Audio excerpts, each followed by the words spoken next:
新竹新埔隐身在巷弄里的天禄堂，由先民刘河水兴建，于1915年完工，是一座小而美的客家院落。100年来保持完善，是后代子孙最恬静的港湾。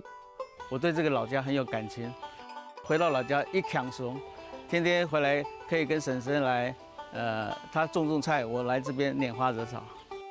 天禄堂以客家恒屋传统融入闽南三合院形态，风格典雅宜人。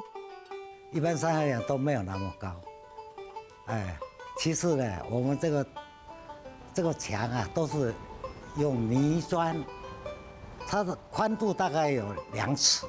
另外呢，我们的瓦片，那个也是我祖父他是特别去定做的，它一片有1台斤。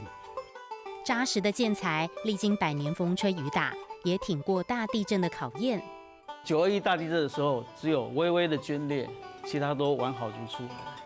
老宅除了坚固，细节更是精致讲究。正厅这边有一个天禄堂，黄釉瓷块，以前的大陆的老师傅，该深的深，该厚的厚。正厅外2侧图绘，期望子孙福禄绵长，声名响亮。少见的万字砖砌也深藏意涵。里面有一个万字，就是香火要绵绵不断，永远一代一代相传下去。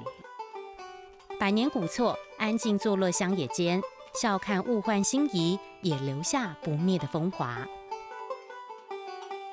上课喽！一强松，一强松，一强松。